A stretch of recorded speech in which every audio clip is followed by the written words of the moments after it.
حدیث نمبر 17 حج کی فضیلت۔ پیارے طلباء و طالبات، السلام علیکم ورحمۃ اللہ وبرکاتہ۔ اس حدیث میں ہم نے 3 کام کرنے۔ نمبر 1، آیات کا ترجمہ اور الفاظ معنی زبانی یاد کریں۔ نمبر 2، مختصر سوالات کے جوابات اور مفاہیم کو زبانی یاد کریں۔ نمبر 3، کتاب میں موجود سوالات اور ان کے جوابات اپنی کاپی میں لکھیں۔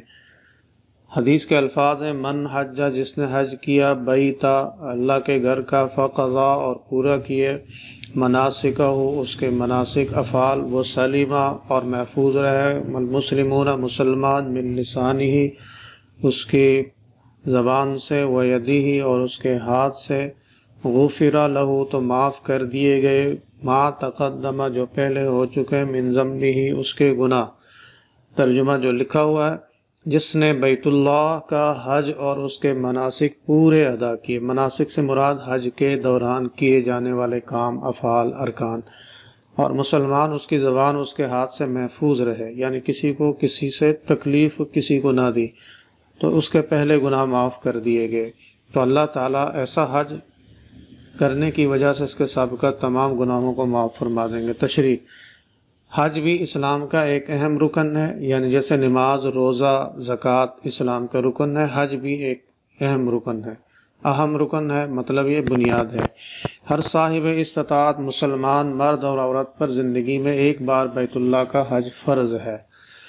صاحب استطاعت جو حج کرنے کے سفر کی قدرت و طاقت رکھتا ہو، یعنی حج کے دوران جتنے بھی اخراجات آتے ہیں، چاہے اپنے سفر کے ہوں، وہاں رہنے کے ہوں، یا اس دوران اپنے پیچھے گھر والوں کے اخراجات ہوں، ان سب کا جو اخراجات کر سکتا ہو تو اس کو صاحب استطاعت کہتے ہیں۔ حج کے سلسلے میں مکہ میں دنیا بھر کے مسلمانوں کا عظیم الشان، یعنی بڑی شان والا اجتماع ہوتا ہے، ہجوم ہوتا ہے، لوگ جمع ہوتے ہیں۔ لہذا اس بات کا اہتمام ضروری ہے کہ اس موقع پر صبر و تحمل، یعنی برداشت کرنا، عفو و درگزر، معاف کرنا، اعصار، یعنی قربانی سے کام لیا جائے۔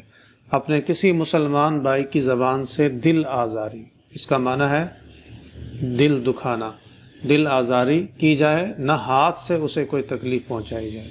اس حدیث میں یہی بات کہی گئی ہے۔ جو حج اس اہتمام سے کیا جائے گا، اس کے نتیجے میں انسان کے پچھلے تمام گناہ معاف کر دیے جائیں گے۔ مختصر سوالات کے جوابات۔ سوال: نبی صلی اللہ علیہ وسلم نے حج کی فضیلت، اجر کیا بیان کیا ہے؟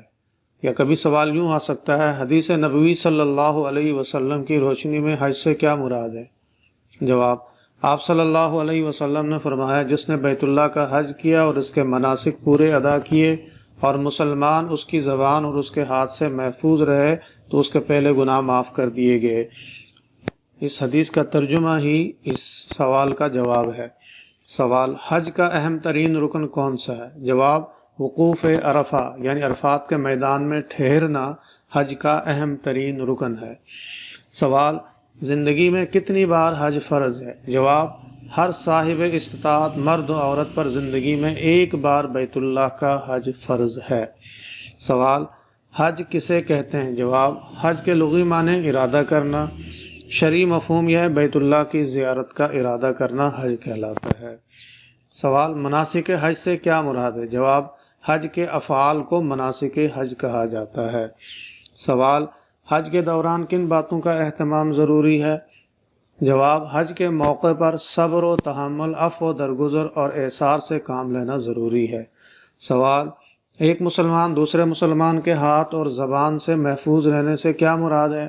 جواب: ایک مسلمان دوسرے مسلمان کے ہاتھ اور زبان سے محفوظ رہنے سے مراد ہے کسی پر ظلم و زیادتی نہ کی جائے، غلط کام میں کسی کی مدد نہ کریں، کسی کی غیبت نہ کریں، گالی گلوچ اور الزام تراشی سے بچیں، گریز کریں۔